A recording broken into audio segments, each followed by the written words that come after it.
শ্রাবণ মাস পড়ে গেছে। শ্রাবণ মাসে অনেকেই 1 মাস ধরে নিরামিষ রান্না করে থাকেন, আবার অনেকে সোমবারই শুধু করে থাকেন।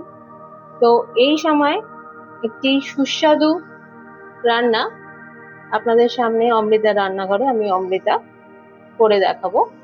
সেটা হলো সম্পূর্ণ একটি নিরামিষ রান্না, সেটা আলু আর থোড়ের তরকারি। আর আমার এই রান্নাটা যদি আপনাদের ভালো লাগে তাহলে কাইন্ডলি অমৃতা রান্নাঘরকে একটু লাইক করে দেবেন এবং আমার রান্নাটা কেমন লাগলো কাইন্ডলি জানাবেন। এবং যারা এখনো অমৃতা রান্নাঘরে সদস্য হননি তারা অমৃতা রান্নাঘরের সদস্য হয়ে আমাকে অনুপ্রেরণা দেবেন, যাতে আমি আরো ভালো ভালো রেসিপি আপনাদের সামনে হাজির করতে পারি। এবার চলুন শুরু করা যাক অমৃতা রান্নাঘরে নতুন রেসিপি, থোড় আর আলুর নিরামিষ তরকারি। থোড় আর আলুর তরকারি নিরামিষ সম্পূর্ণ। রান্না করার জন্য কড়াইয়ে সর্ষের তেল দিয়ে দিয়েছি। এই রান্নাটা পুরোপুরি সর্ষের তেলেই হবে। তেলটা একটু গরম করতে হবে আগে। শ্রাবণ মাস পড়ে গেছে, এখন অনেকেই শ্রাবণ মাসে পুরো মাসটা জুড়েই নিরামিষ খেয়ে থাকেন, আর সোমবারে তো অনেকে করেই থাকেন। তো নিরামিষ দিনে এইরকম চটজলদি সাধারণ উপকরণ দিয়ে আমরা বাড়িতে খুব তাড়াতাড়ি এই থোড় আর আলুর তরকারিটা করে দিতে পারি। তেলটা গরম হয়ে গেছে, এবার আঁচটা কমিয়ে গোটা জিরে,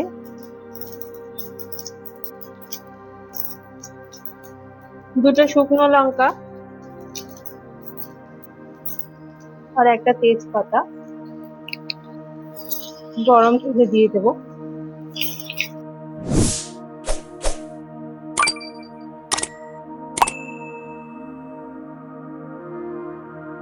এরপরে ডুমু ডুমু করে কেটে রাখা আলু দিয়ে দিতে হবে। দেখুন ফোড়নের কালারটা চেঞ্জ হয়ে যাচ্ছে। এবার আমরা ডুমু ডুমু করে কেটে রাখা আলু দিয়ে দিচ্ছি।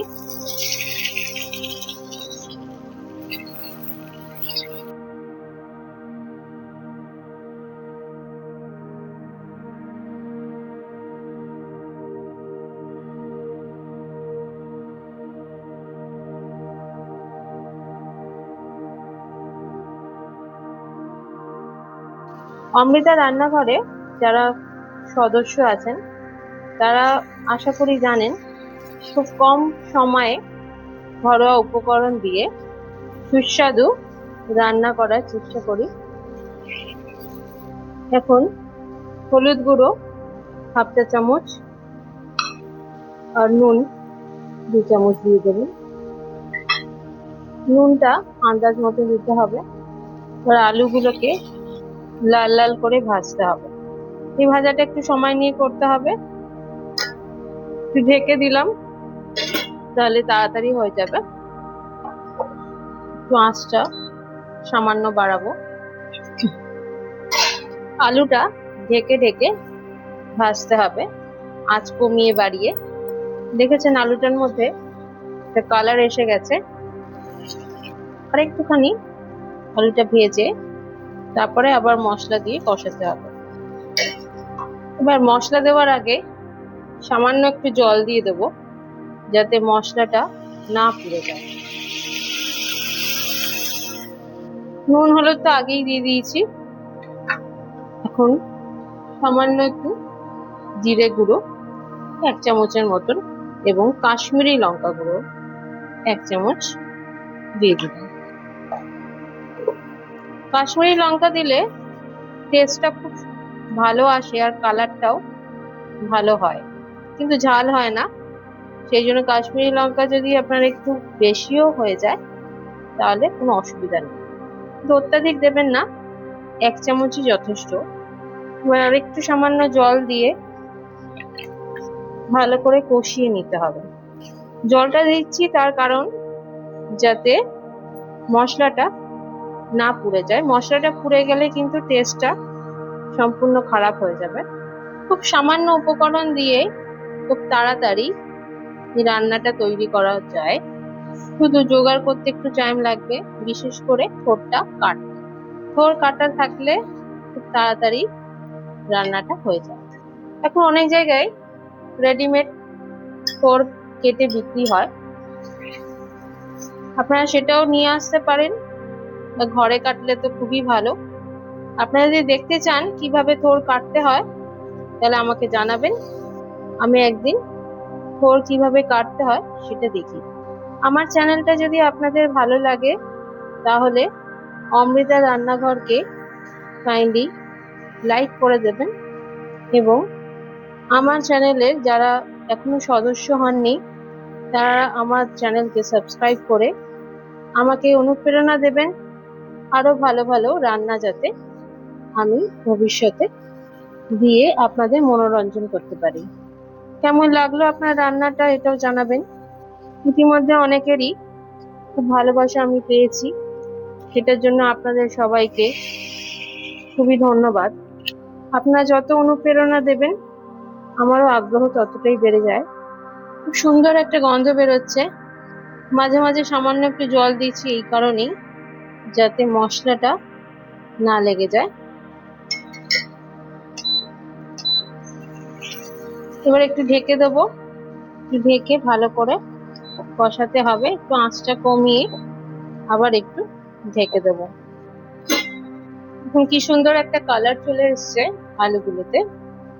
এবার আগে থেকে থোরটা কেটে রেখেছি, দেখুন এরকম ভাবে সরু সরু করে কাটতে হবে। আর এটা সামান্য নুন হলুদ দিয়ে সেদ্ধ করে রেখেছি, প্রেসারে করিনি, আমি এমনি বাটিতেই জল দিয়ে করেছি। দেখুন আপনাকে ভেঙে দেখাচ্ছি কিরকম সেদ্ধটা হয়েছে। ঠিক এইরকম সেদ্ধ করতে হবে যাতে সহজেই একটু চাপ দিলে ভেঙে যায়। এবার আলুটার মধ্যে সেদ্ধ করে রাখা নুন হলুদ দিয়ে সেদ্ধ করে রাখা থোরটা দিয়ে দেব। যেমন আমরা কুচি কুচি করে সরু সরু করে আলু কাটি, ঠিক সেরকম ভাবেই থোরটা কাটতে হবে। এবার ভালো করে আলু থোর সবকিছু সেদ্ধ করতে হবে। এটা একটু সময় ধরে করতে হবে, আঁচটা কমিয়ে বাড়িয়ে ঢেকে রান্নাটা করতে হবে। থোরটা অলরেডি সেদ্ধ আছে তাই বেশি সময় লাগবে না। আর জলটা একটু বুঝে দেবেন, কারণ থোরে বেশি জল দিলে ওই জলটা ফেলে দেওয়া হয়, তাহলে থোরের যাবতীয় গুণ জলের সাথে বেরিয়ে যাবে। থোর অত্যন্ত একটি উপকারী সবজি, যে প্রচুর পরিমাণে আয়রন আছে। যাদের প্রেশার আছে তাদেরকেও থোর খেতে বলে। প্রত্যেকটা মানুষেরই থোর খাওয়া উচিত। এবার ঢেকে দেবো, ঢেকে ঢেকে রান্নাটা করবো। দেখুন কি সুন্দর কালারটা এসছে। ঠিক এরকম ভাবেই আঁচ কমিয়ে বাড়িয়ে রান্নাটা করতে হবে।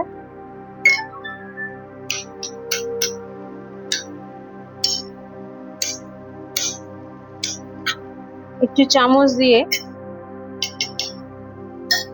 একটুখানি প্রেস করে জিনিসটা আর একটু ভালোভাবে মেশাতে হবে।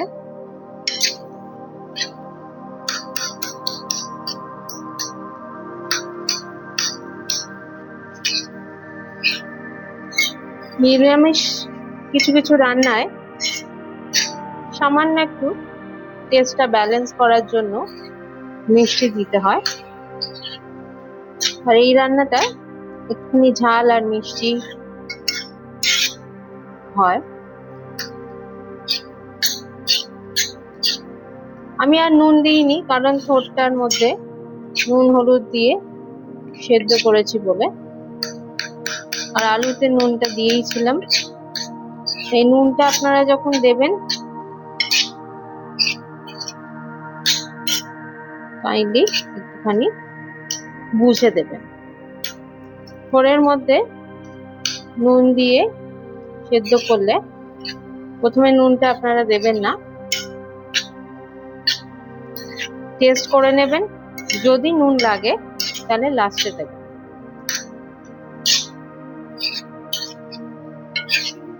নুন কম হলে পরে ম্যানেজ করা যায়, কিন্তু নুন যদি আপনাদের একটু আগে বেশি হয়ে যায় তাহলে সেই রান্নাটা ম্যানেজ করতে খুব অসুবিধায় পড়তে হয়।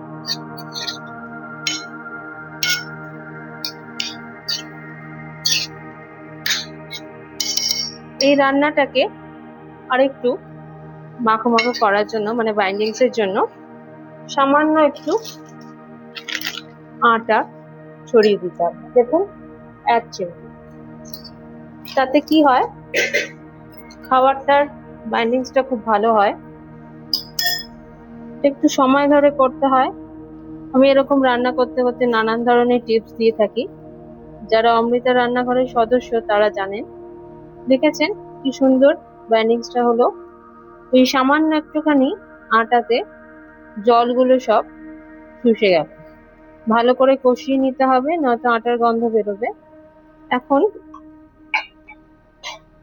1 চামচ শাহি গরম মশলা দিয়ে দিচ্ছি, আর সামান্য একটু চিনি, 1/2 চামচের মতন দিয়ে দিলাম। এতে কি হয়, সবকিছুর ব্যালেন্সটা খুব ভালো হয়। এই রান্নায় আরেকটা খুব দরকারি উপকরণ হচ্ছে ঘি। ঘিটা মোটামুটি 1 চামচ মতন দিয়ে দিতে হবে। ঘি না দিলে এটা টেস্ট হয় না, তাই ঘিটা মাস্ট দিতেই হবে। যা যা উপকরণ যেরকম ভাবে বলা হয়েছে সেইগুলো না দিলে এই তরকারির টেস্টটা সম্পূর্ণ উপভোগ করা যাবে না।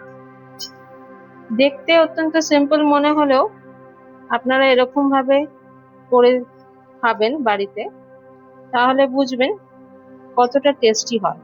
তো সুন্দর একটা গন্ধ বেরোচ্ছে ঘিটা দেওয়ার পর, ঘি গরম মশলা। তো সুন্দর গন্ধটা আমি আপনাকে এখান থেকে বলে বোঝাতে পারবো না। এটার জন্য তাড়াতাড়ি আপনাদের রান্নাঘরে গিয়ে অমৃতা রান্নাঘরের এই রেসিপিটা ট্রাই করতে হবে। সব উপকরণ দেওয়া হয়ে গেছে, এবার টেস্টের পালা। দারুণ হয়েছে, অসাধারণ হয়েছে। আমি রান্নাটা করেছি বলে বলছি সেটা নয়। যদি আপনারা